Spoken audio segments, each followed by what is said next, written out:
उपमुख्यमंत्री एकनाथ शिंदेंनी पंतप्रधानांची भेट घेतली, पण या भेटीवरून उद्धव ठाकरेंनी अनेक सवाल उपस्थित केले।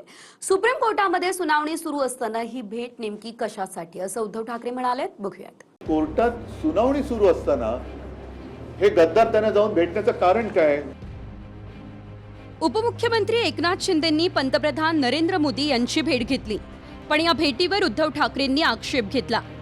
सुप्रीम कोर्टात शिवसेना पक्ष आणि चिन्हावरून अंतिम सुनावणी सुरू असताना पंतप्रधान शिंदेंना का भेटले असा सवाल ठाकरेंनी केला। तसंच भिऊ नको मी तुझ्या पाठीशी असा मोदींचा संदेश कोर्टाला होता, शहांना होता की फडणवीसांना होता अशी टीकाही ठाकरेंनी केली आहे। कोर्टात सुनावणी सुरू असताना हे गद्दार त्यांना जाऊन भेटण्याचं कारण काय?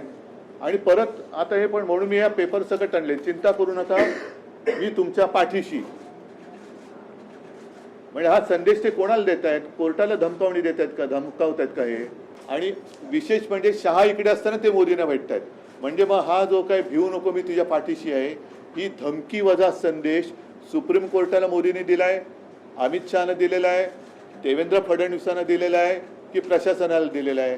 पत्रकार परिषदेमध्ये ते म्हणतात की एकनाथ शिंदेंनी बॉस बदललेला आहे, ते अमित शहांना पूर्वी भेटायचे, आता पंतप्रधानांना ते भेटले। अहो उद्धवजी, जसे तुम्ही झेंडा बदलला, तुम्ही अजेंडा बदलला, अहो त्याच्यामुळे स्वतःवरून जगाची परीक्षा करायची नसते।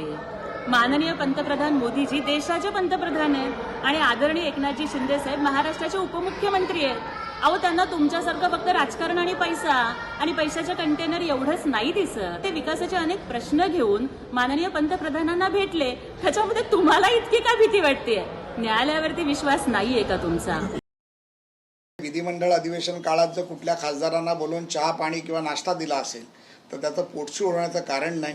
नरेंद्र मोदी हे कुठल्या पक्षाचे पंतप्रधान नाही तर ते देशाचे पंतप्रधान आहेत। त्यांनी जर कुठल्या खासदारांना आश्वस्त करून जर भिऊ नको मी तुझ्या पाठीशी हे सांगितलं असेल तर निश्चितपणे मला वाटतं की तो त्यांचा अधिकार आहे। बुधवारी आणि गुरुवारी सलग 2 दिवस ठाकरेंच्या शिवसेनेकडून ॲडव्होकेट कपिल सिब्बल यांनी सुप्रीम कोर्टात युक्तिवाद केलाय। आता पुढच्या आठवड्यात शिंदेंच्या शिवसेनेकडून ॲडव्होकेट मुकुल रोहतगी युक्तिवाद करतील, त्यामुळे 1.5 महिन्यात निकाल लागेल असं बोललं जातंय। पण सुनावणीच्या दरम्यान शिंदे पंतप्रधानांना भेटून सुप्रीम कोर्टावर दबाव आणताय का असं उद्धव ठाकरे यांचं म्हणणं आहे। त्यातच मोदींच्या इंस्टाग्रामवरील व्हिडिओवरून ठाकरेंनी निशाणा साधलाय। इंस्टाग्रामवरून सरकार चालवतात असा टोला ठाकरेंनी मोदींना लगावलाय।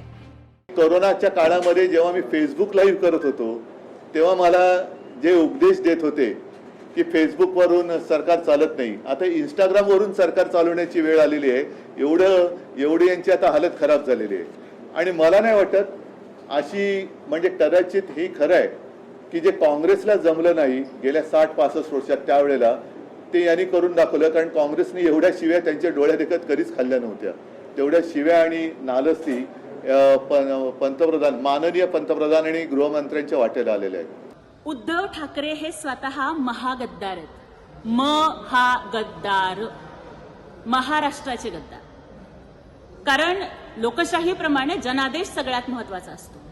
2019ला जो जनादेश महाराष्ट्राच्या जनतेने दिलेला होता ना, त्या जनादेशाशी गद्दारी करण्याचं काम हे उद्धव ठाकरेंनी केलेलं आहे। जेव्हा कोविडमध्ये जनता हुरपळत होती ना, तेव्हा मुख्यमंत्री म्हणून स्वतःचं कर्तव्य न निभवता घर कोंबडा बनून फेसबुक लाईव्ह करून जनतेशी गद्दारी करण्याचं काम हे उद्धव ठाकरेंनी केलेलं आहे।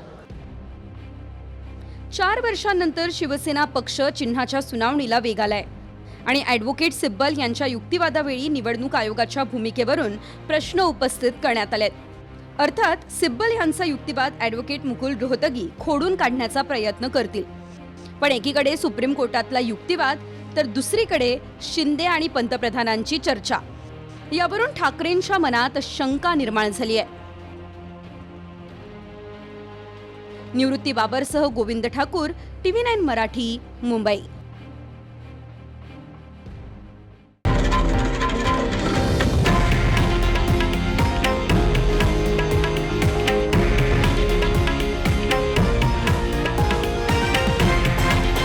हे आहे देशातील नंबर 1 न्यूज नेटवर्क आणि आपण पाहत आहात TV9 मराठी, एकमेव।